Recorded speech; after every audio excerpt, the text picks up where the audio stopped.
오늘 말씀은 이사야 32장 1절에서 4절까지의 말씀, 구약성경 1004페이지에 있는 이사야 32장 1절에서 4절까지 말씀 우리 함께 읽겠습니다. 보라, 장차 한 왕이 공의로 통치할 것이며 방백들이 정의로 다스릴 것이며 또 그 사람은 광풍을 피하는 곳, 폭우를 가리는 곳 같을 것이며 마른 땅에 냇물 같을 것이며 곤비한 땅에 큰 바위 그늘 같으리니 보는 자의 눈이 감기지 아니할 것이요 듣는 자가 귀를 기울일 것이며 조급한 자의 마음이 지식을 깨닫고 어눌한 자의 혀가 민첩하여 말을 분명히 할 것이라. 아멘. 우리가 가끔 어디를 가시다가 어려운 일을 만날 때가 있습니다.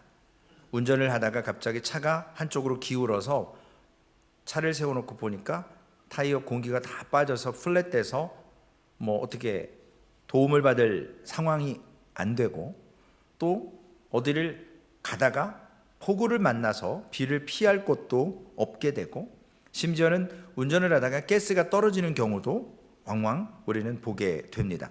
그런데 그럴 때, 그리고 뜨거운 여름날 길을 걷고 하염없이 민가도 없고 이럴 때 누군가 갑자기 나타나서 물 한 그릇 주면 정말로 그 사람을 평생 잊을 수가 없을 겁니다.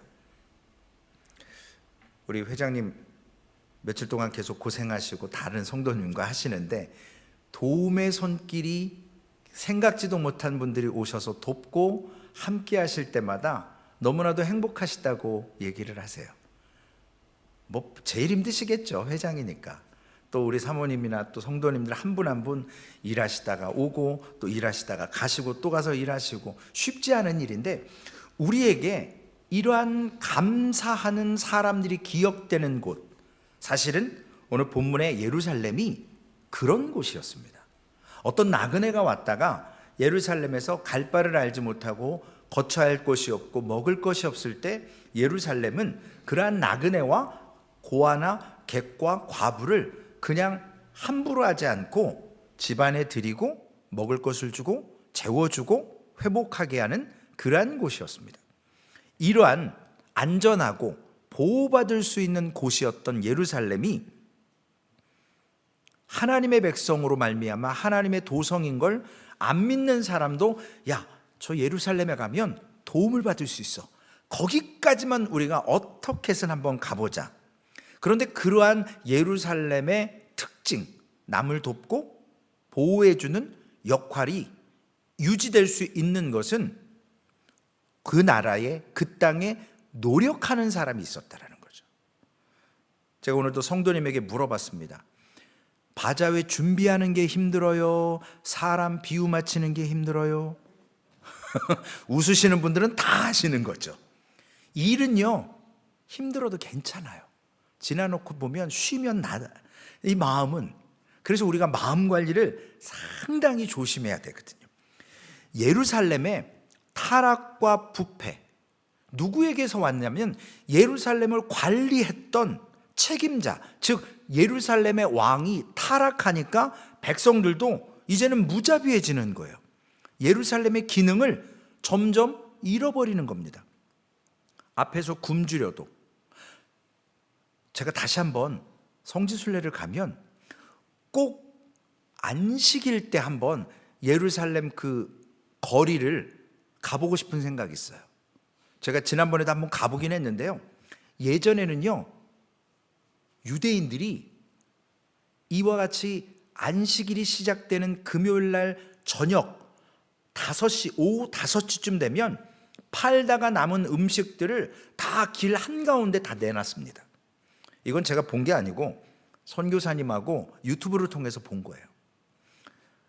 오다 가다가 살 수 없는 사람, 빈약한 사람, 어려운 사람은 금요일 날 오후 5시에 그 시장통에 가면 먹을 것을 프리로 얻을 수 있었어요.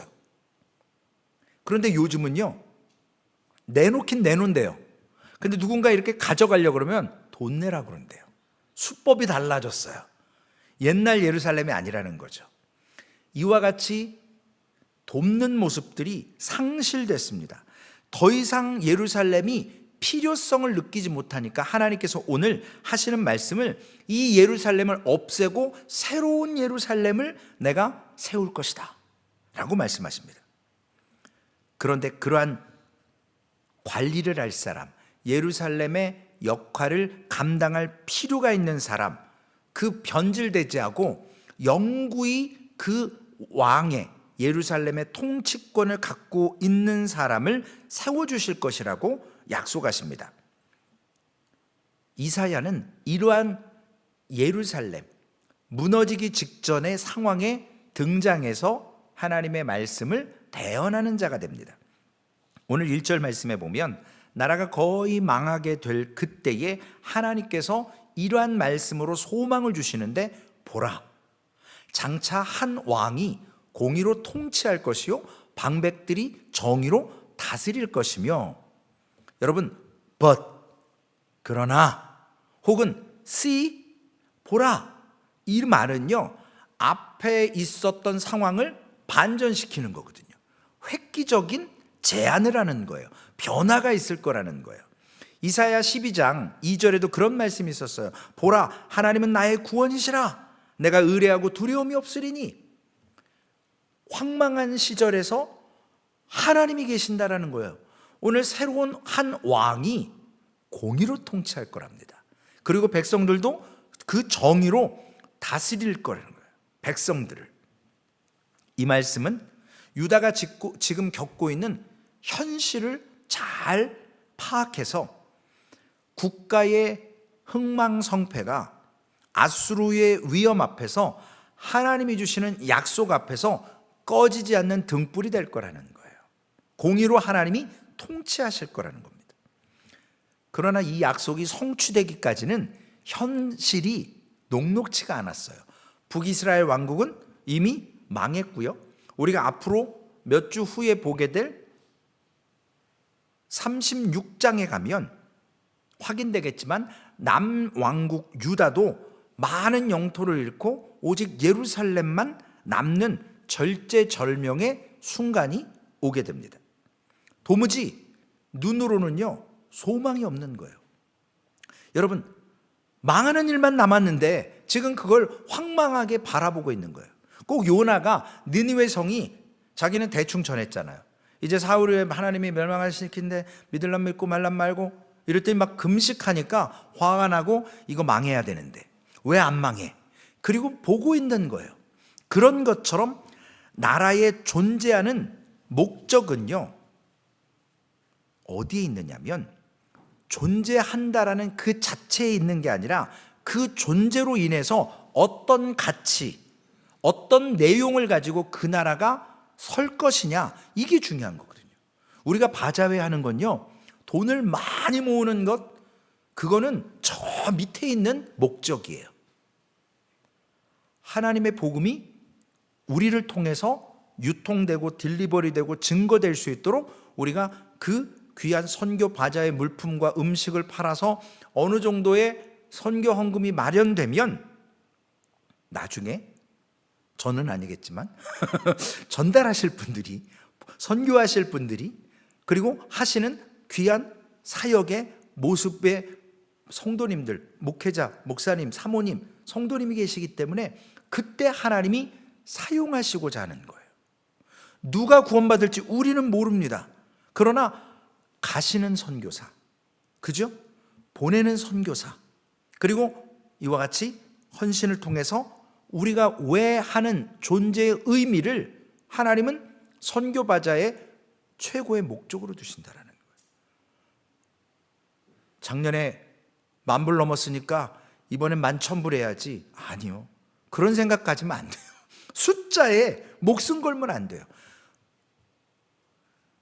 제가 말씀드렸잖아요. 오늘도 순교를 잘 하셨습니다. 그 작은 순교가 사람 하나 살리는 거예요. 물론 우리가 멀리 있는 분도 살려야 되지만 우리 지금 함께하는 분의 마음을 기쁘게 해주고요, 회복을 시켜주고 소망을 줘야 돼요. 보이는 것들은요, 세상을 새롭게 만들 수 있는 것이 아니에요. 지금 눈에 보이는 세상의 모든 것들은요, 돌고 돌고 도는 겁니다. 아수르 당시에 당도의 최고의 권력은 아수르에게 있었어요. 제국의 힘이.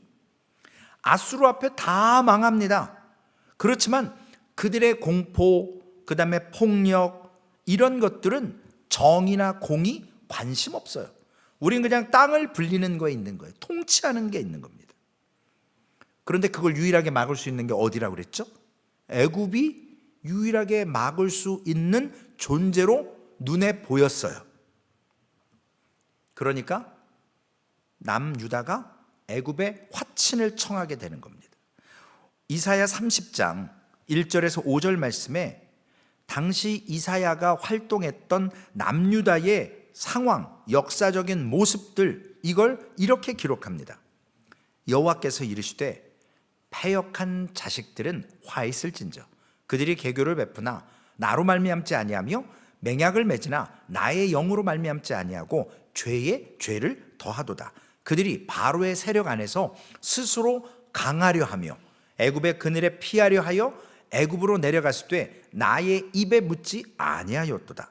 그러므로 바로의 세력이 너희의 수치가 되며 애굽의 그늘에 피함이 너희의 수욕이 될 것이라. 그 고관들이 소안에 있고 그 사신들이 하네스에 이르렀으나 그들이 다 자기를 유익하게 하지 못하는 민족으로 말미암아 수치를 당하리니 그 민족이 돕지도 못하며 유익하게도 못하고 수치가 되게 하며 수욕이 되게 할 뿐임이라. 의지했는데 아무런 능력이 안 되는 거예요. 오히려 나를 힘들게 하는 수욕, 멸시, 이러한 것으로 되는 겁니다.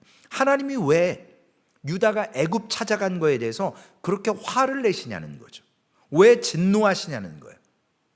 살겠다고 몸부림치는 유다에게 하나님이 세상과 인류 가운데 보이는 것으로 보이는 것을 해결하도록 만들지 않으셨거든요. 보이는 것들은요, 망할 것들이에요. 보이지 않는 것으로 이 보이는 것을 새롭게 하신다라는 거예요. 하나님께서 우리를 창조하신 이유가 뭐냐고요? 하나님의 영광을 위해서 우리를 하나님을 알게 하시고 하나님과 교제하게 하시고, 그래서 우리가 하나님의 영광을 결국 드러내는 존재로 만들어 주시기 위한 거잖아요. 우리 이런 말씀 많이 들어봤죠. 너희는 물된 동산 같겠고. 물된 동산이 뭐예요? 시냇가 옆에 있는 과실들은요, 시절을 쫓아 열매를 맺을 수밖에 없어요. 끊임없이 공급을 받으니까요. 숲이 우거집니다. 물이 계속 흐릅니다. 그러니까 그 나무의 목적, 가치를 드러내게 되어 있습니다. 무성함과 찬란함으로 보여지게 되어 있어요. 하나님의 영광을 우리가 경험하면요, 우리는 결국 하나님의 영광을 드러낼 수 있는 존재들이에요. 달은요, 달 자체에 빛이 없다고 하잖아요. 해에게 빛을 먹으면서 해가 사라질 때 그 빛을 반사시키는 것뿐이라는 거잖아요. 하나님의 영광을 위해서 우리가 존재하는 겁니다. 우리가 선교 바자회 하는 것도 하나님의 영광이잖아요. 그래서 암송하시는 말씀, 우리가 무엇을 하든지 먹든지 마시든지 하나님의 영광입니다. 나를 위한 게 없어요. 이사야 30장에 이스라엘은요, 하나님의 일하심, 하나님의 목적, 이걸 삼지 않았다라는 거예요. 자신들의 눈에 보이는 걸 추구했습니다. 그런데 하나님께서 이 유다가 하나님께 묻지 않고 하나님의 길에서 떠났을 때, 하나님의 뜻을 잃어버렸을 때 아수르의 폭력에 의해서 거반 어려움을 당하게 만들어 놓으신 상태에 이 폭력을 해결하고자 또 다른 폭력인 애굽을 끌어들이는 것에 대해서 하나님은 분노하시는 거예요. 이 눈에 보이는 폭력을 없앨 수 있는 건 뭐냐면 하나님의 공이라는 겁니다. 하나님은 심판 주시기 때문에 우리가 판단할 수 있는 게 아니잖아요. 그렇기 때문에 폭력과 폭력 사이에는요, 정말 죽을 때까지, 누군가 한쪽이 완전히 끊어질 때까지 피비린내 나게 싸우는 겁니다. 오늘 아수르로 해결될 수 없어요. 애굽으로 해결될 수 없습니다. 유다로 해결이 안 돼요. 오직 하나님으로만, 공의로만 해결된다라는 것입니다. 그래서 오늘 설교의 제목이 공의의 왕의 통치입니다. 오직 그분만이 보라, 장차 한 왕이 나타날 것이다. 오늘 2절 말씀에 보면 이 왕은 다른 것과 어떻게 대비되는 분인가, 또 그 사람은 광풍을 피하는 곳, 폭우를 가리는 곳 같을 것이며 마른 땅의 시냇물 같을 것이며 곤비한 땅에 큰 바위 그늘 같으리니. 보세요, 광풍이 붑니다. 근데 그분이 오시면 광풍을 피할 수 있어요. 폭우가 내리지만 폭우를 가려줄 수 있는 겁니다. 마른 땅이 드라이 되어 있지만 냇물 같을 것이라는 거예요. 그분이 오시면 곤비한 땅에 큰 바위 그늘이 되어주신다라는 거예요. 우리 여성분들은 주방에서 너무 힘드신데 이번에 저는 날로 먹었습니다. 왜 날로 먹냐면 물건을 다 안 들여와도 돼요. 어제 비 온다는 핑계로 밖에다가 그냥 우리 마이크 성도님께서 비닐을 큰 걸 갖고 오셔서 거기다 그냥 이렇게 싹 덮어놨어요. 얼마나 편한지요. 오늘 아침에 꺼내지 않아도 돼요. 그냥 비닐만 걷었습니다. 오늘 밤에도 그냥 비닐만 싸주셨어요. 마이클 성도님이. 너무나도 편해요. 옷만 그냥 테이블만 들락날락 하면 그게 끝이에요. 하나도 안 피곤해요. 죄송합니다. 저만. 너무 좋아요. 하나님의 아들 예수 그리스도, 하나님께서 우리에게 2절과 같이 어떤 사람이 지금 광야 같은 거친 길을 걸어갈 때가 있습니다. 엄청난 재난을 만날 때가 있어요. 근데 예루살렘과 같은 곳이 있어서 피할 수 있어야 되는데 그 예루살렘에 공의가 없어서, 정의가 없어서 예루살렘도 지금 하나님께서 새 예루살렘으로 만드시겠다라는 거예요. 그 나라를 다스릴 수 있는 공의의 왕이 오셔야만 된다라는 것입니다. 왜 예루살렘 왕이 와서 2절 말씀처럼 광풍을 피하고 폭우를 가리고 마른 땅을 냇물같이 할 것이고 곤비한 땅에 큰 바위와 같이 해야 되는데, 예루살렘 왕이 되려면 두 가지를 꼭 기억해야 돼요. 첫 번째는요, 예루살렘 왕은요, 세상적으로 왕이 흘러가 버리면 백성들은요, 진짜 왕이 오리 가잖아요. 백성들은 백리를 가는 거예요. 왕이 하나 거짓으로 실수하면 백성들은 열로 백으로 거짓하고 실수한다라는 거예요. 그래서 지도자들이 조심해야 된다는 거예요. 물론 이분 저도 조심해야 돼요. 목사가 한번, 제가 어제 괜히 뭐 하다가 누구랑 이렇게 얘기하다가 허리가 조금 아팠었어요. 그랬더니 죄송스럽게 허리 밴드를 사다 주셔갖고 제가 오늘 그거를 이렇게 차고 보여드리고 허리 이제 안 아파요. 진짜 말 조심해야 되더라고요. 제가 오늘 또 깨달았어요. 진짜 목사가 말 조심해야 되는구나. 그래서 내일은요, 저 입 꾹 다물고 있으려고요. 말 한마디 잘못하면 이런 효과가, 역효과가 드러날 수 있고 성도님들에게 근심이 되는데, 지도자가 바르지 않으면요, 따르는 사람들에게 언제나 더 큰 죄를 짓도록 유도하는 꼴이 된다는 거예요. 그렇기 때문에 균형 잡힌 신앙과 관점을 가진 지도자가 되어야 된다는 거예요. 특별히 예루살렘 왕은요, 하나님께서 오래전에 여호수아에게 주신 말씀 있죠? 좌로나 우로나 치우치지 말라고요. 공평한 저울추를 갖고 있어야 됩니다. 왜냐? 삐딱하면 안 되거든요. 두 번째, 예루살렘 왕은요, 반드시 지켜야 되고 기억해야 될 게 뭐냐면, 예루살렘의 그러한 안식처, 보호, 공의, 가난하고 어려운 자 돕는 그 아름다운 기능을 잃게 되면 예루살렘도 문 닫게 된다는 거예요. 소망교회도 문 닫지 않으려면요, 영적으로 무서운 말씀이지만 하나님의 말씀 앞에서 우리가 고린도 교회 같이 그러한 분란과 어려움들을 인내하고 참아내고 덮어주고 연약한 사람이 설 수 있도록 세워주고 아픈 사람 같이 아파해 줄 때 교회는 온전히 설 수 있습니다. 그분이 서면, 제가 그 얘기했어요. 누구하고 얘기했는 기억은 안 났지만요, 교회를 마음이 상해서 아파서 떠나신 분이 하나님께 회개하고 우리하고도 서로 화해하고 신앙생활 와서 제대로 하시면요, 교회는 부흥됩니다. 이게 교회의 비법이에요. 비밀이에요. 근데 세상 우리가 보는 보편적인 교회는 자기 자존심 내려놓고 하나님 앞에 회개하고 자기 부인하고 다시 교회로 돌아오는 확률이 그렇게 많지가 않아요. 왜요? 내가 뭐 하신 게 있어서 내가 왜 머리 숙이고 들어가냐는 거거든요. 그런데 예루살렘은 이 아름다운 기능, 교회도 이러한 아름다운 모습이 이뤄져 버리면 교회 문 닫는 과정이에요. 회개를 이야기하지 않으면 교회는 문 닫아야 됩니다. 선교하지 않으면, 복음 전하지 않으면 교회 문 닫는 내리막길로 가게 되는 것입니다.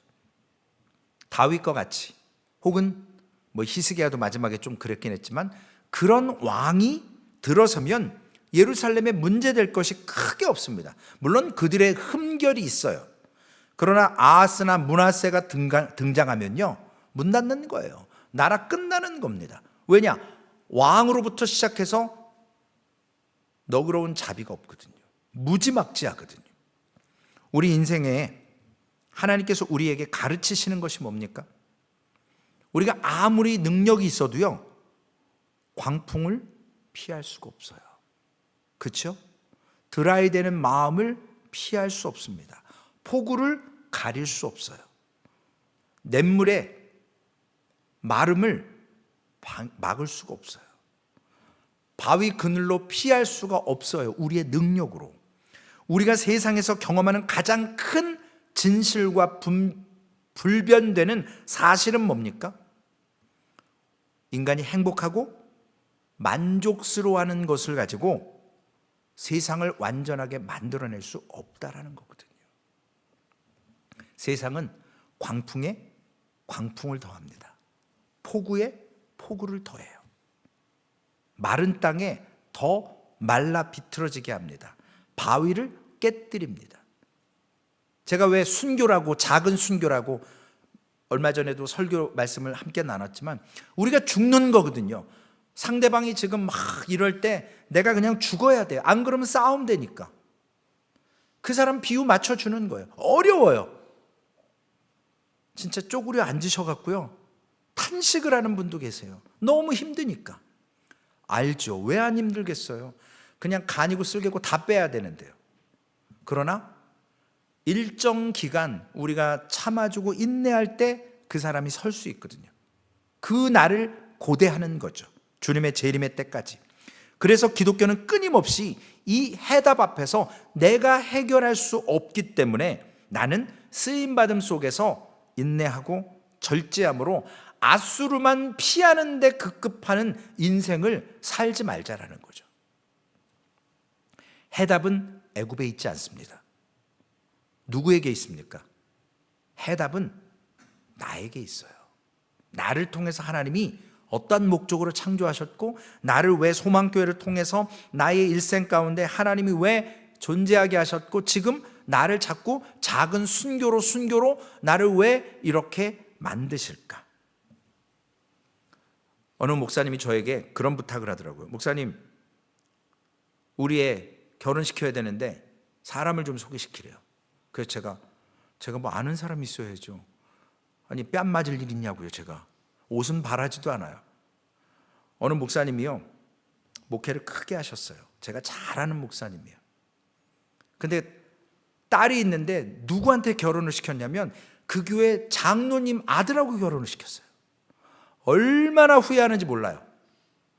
다른 교회면 괜찮은데 같은 교회 장로님 아들과 자신의 딸과 결혼시켜가지고 나중에 목사들 모인 데서 한탄을 하시더라고요. 저 목사 딸 둘이라며, 평신도하고는 절대 결혼시키면 안 돼. 목사님 아들들 체질이에요. 저더러. 그래서 no 사모 안 시켜요. 그 뭐 좋은 거라고 그 십자가를 그냥 평신도로 알아서. 여러분, 어느 분이 목회하고 싶다고, 저도 그런 경험이 있지만 정말 목회하고 싶다고 목사가 됐는데요, 평생 목회할 기회가 없어요. 막상 목회 찬스가 왔는데 이거 힘들다는 거예요. 저거 힘들다는 거예요. 아니 시켜주면 또 힘들다는 거예요. 어쩌자는 거냐는 거예요. 우리는 당장 현실에 급급하다라는 거예요. 지금 남유다는요, 아수르 때문에 그 문제만 가지고 너무 힘들어요. 그러나 하나님은 아수르가 문제가 아니에요.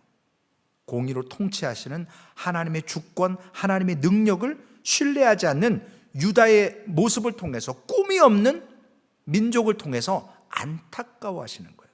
내가 선택했는데, 상상하는 것이 아수르만 없었으면, 이것만 없었으면, 폭력만 없었으면.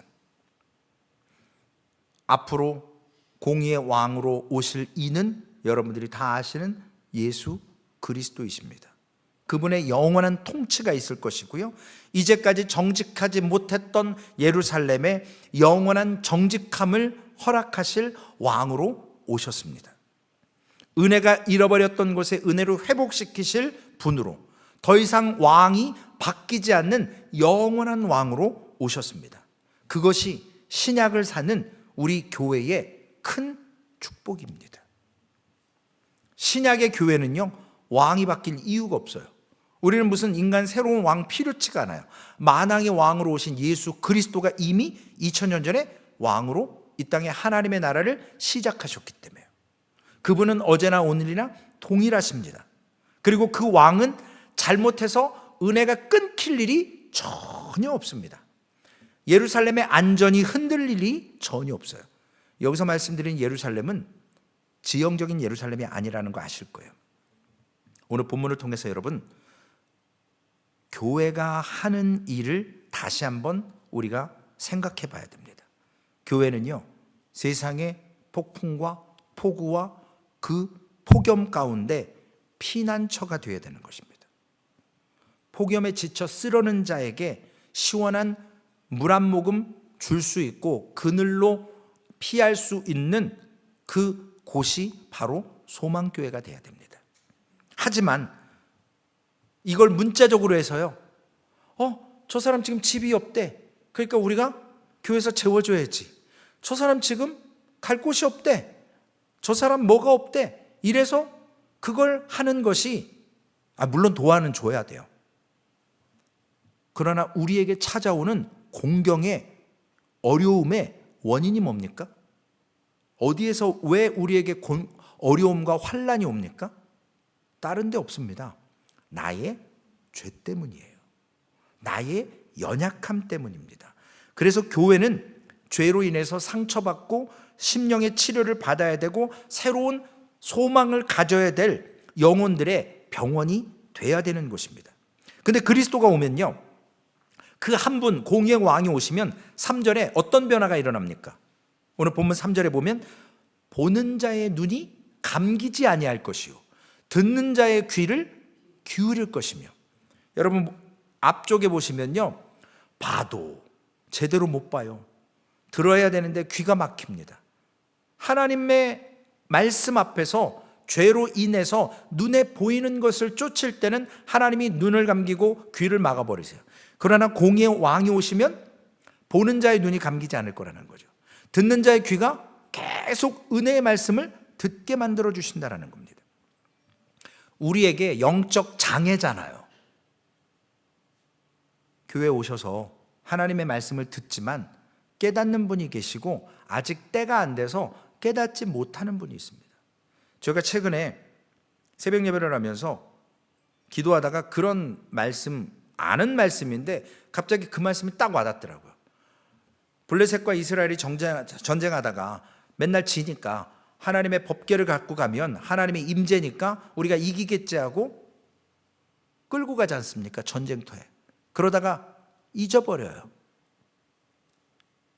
홈리와 비누아스 죽습니다. 엘리도 죽어요. 블레셋에서 법궤가 빙글빙글 돌아요.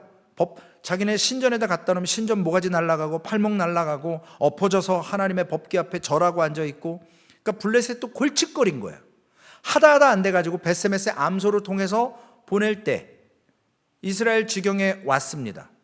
예루살렘 성전으로 끌고 오려고 그러는데 약속된 구약의 하나님의 방법대로 고리에다가 매야 돼요. 어깨에다가, 그죠? 뜰채에다가. 그걸 수레에다가, 젖나는 암소에다가 새끼 띄워놓고 그거를 끌고 오는데 옆에서 웃사가 소가 뛰니까 법궤가 휘청거리니까 그걸 만져버렸습니다. 즉사합니다. 근데 제가 깨달은 게 뭐냐면요, 반대로 생각했어요. 웃사가 법궤가 흔들리니까 떨어질 걸 방지해서 의도는 좋았으나 앞에 하나님의 약속의 말씀, 거룩한 것이기 때문에 만져서는 안 됩니다. 제사장도 안 돼요. 대제사장도 안 돼요. 그걸 레위지파가 뜰채에서 꿰가지고 매야 되는데 하나님의 방법대로 안 했기 때문에 제가 깨달은 영적인 말씀은요, 사람이 교회를 흔들어서는 안 된다는 거예요. 법궤는 오늘날로 얘기하면 교회잖아요. 내가 교회를 흔들지 않았는가? 제가 그게 깨달아져요. 목사로서 내가 교회를 흔들었었구나 라는 그러한 죄책감 깨닫습니다. 우리가 하나님 앞에서요, 유다가 그토록 다른 나라의 침공을 받으면서 위기를 겪으면서 그들이 하나님의 뜻을 깨달아야 되는데 그걸 못 깨닫는 거예요. 자꾸 애굽에 가서 폭력만 없으면 되는 거예요. 여러분, 우리에게 지금 오는 시험과 환난과 문제요, 다른 데 원인 있지 않습니다. 내게 있는 거예요. 나를 돌아보는 것. 그렇기 때문에 오늘 예수 그리스도가 오시면 보는 자의 눈이 감기지 않고 듣는 자의 귀가 듣게 된다라는 것입니다. 계속해서 하나님의 말씀을 공급받아서 마른 땅이 단비가 되는, 지금 비 내리나 봐요. 그죠? 밖에 막 쏟아지는 소리가 나요. 마른 땅에 하나님께서 비를 주신다고요. 뜨거운 태양을 막아주시는 큰 바위에 그늘을 주신다고요. 누가요? 예수 그리스도. 그분이 왕으로 오셨으니까요. 4절 결론의 말씀입니다. 조급한 자의 마음이 지식을 깨닫고 어눌한 자의 혀가 민첩하여 말을 분명히 할 것이라. 여러분, 조급한 사람은요, 실수가 많아요. 급할수록 어떻게 하라고요? 천천히잖아요. 그리고 조급하면요, 잘 속아요. 팔랑귀가 돼요. 사람이 잘 모르면서 막 나설 때가 있잖아요. 그냥 한 2개 알면서 10가지 아는 것처럼 막 이렇게 그거 2가지 아는 것 같고 막 이렇게 할 때가 있어요. 그런 분들 왜 그러신지 아시죠? 마음에 이게 뜻대로 안 되기 때문에 그래요. 급해요. 아무 것이나 막 찔러보는 거예요. 제가 제일 싫은 소리가 뭐냐면요, 그냥 한번 얘기해 본 거라는 거예요. 여지껏 들었던 건 뭔데요? 그냥 한번 던진 거라는 거예요. 정말 화가 나더라고요.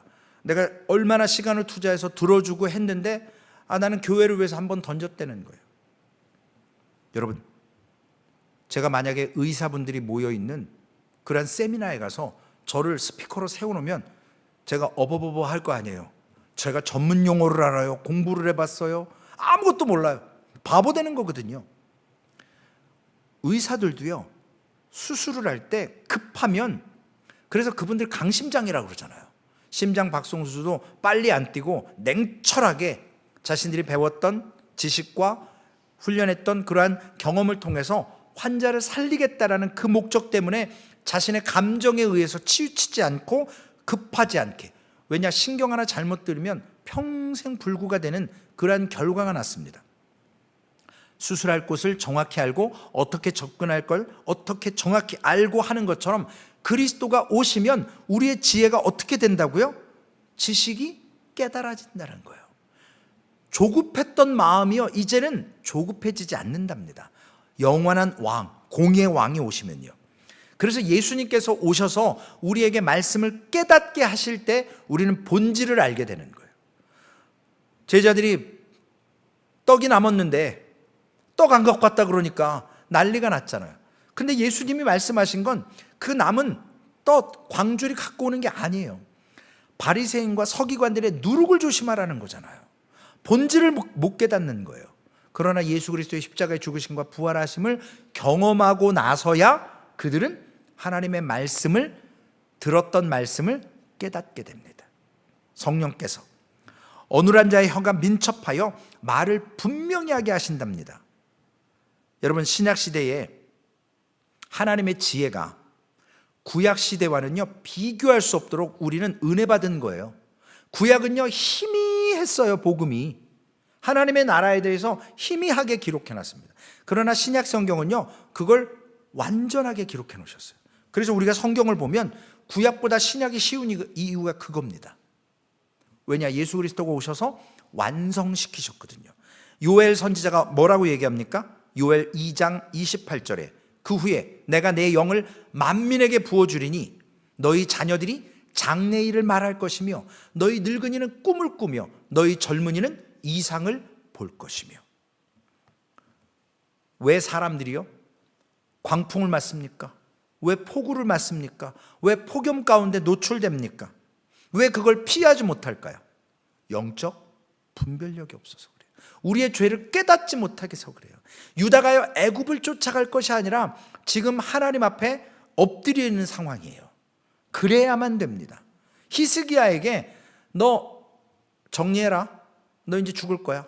근데 그가 벽을 향해서 기도하잖아요. 그때 하나님께서 선지자에게 다시 돌아가라, 히스기야 살 거다, 그 메시지를 주지 않습니까? 우리에게 영분별이 있어야 합니다.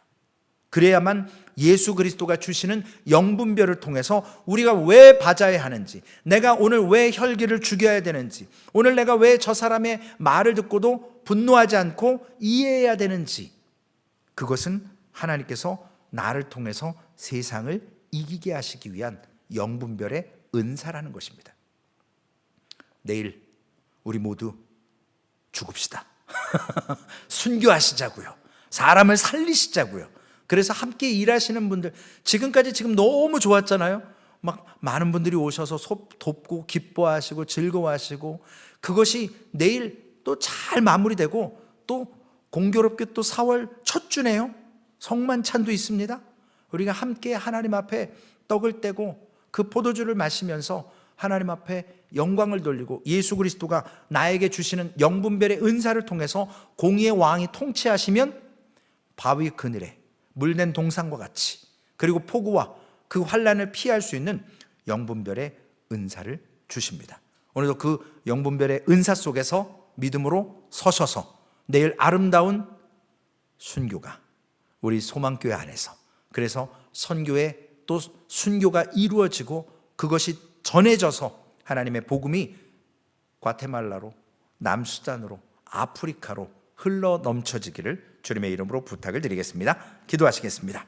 하나님 감사합니다. 하나님께서 주신 말씀, 남유다가 하나님 영분별의 은사가 없어서 하나님을 찾지 못하고 저들이 죄로 말미암아 폭력으로 막아내려고 하는 그 폭력은 서로가 완전히 죽을 때까지 끝나지 않는 반복되는 죄이자 폭력입니다. 그러나 예수 그리스도가 오시면 눈에 보이는 세상의 모든 것들이 새롭게 될 것이고 우리도 새롭게 될 것이고 그 나라가 완성되어질 줄로 믿습니다. 주신 말씀을 통해서 하나님, 소망교회가 선교 바자회를 통해서 정말로 우리가 먼저 믿었기에 아버지 하나님, 이 믿은 은혜 때문에, 주신 사명 때문에 귀한 선교 바자회를 통해서 또한 알지 못하고 믿지 못하는 영혼들에게 복음을 전하는 귀한 사명을 감당하게 하셨사오니 이 일을 감당함에 있어 소망교회가 더욱더 합력해서 선을 이루게 하시고 화목하게 하시고 하나님, 교회 안에 아름다운 연합과 세워줌으로 주님 기뻐하시는 믿음의 교회로 영적 분별력을 갖는 영원한 정의의, 공의의 통치자가 머리가 되신 교회로서 세워지기에 부족함 없도록 하나님 우리를 훈련시켜 주시고 우리에게 은혜 주셔서 그 귀한 사명 온전히 감당하기에 부족함 없도록, 그리고 모든 것은 하나님께 영광을 돌려 드릴 수 있는 우리의 믿음의 고백이 있게 하여 주시옵소서. 우리 구주 예수님의 이름으로 감사하며 기도 올리옵나이다. 아멘. 하늘에 계신 우리 아버지여, 이름이 거룩히 여김을 받으시오며 나라에 임하옵시며 뜻이 하늘에서 이루어진 것 같이 땅에서도 이루어지리이다.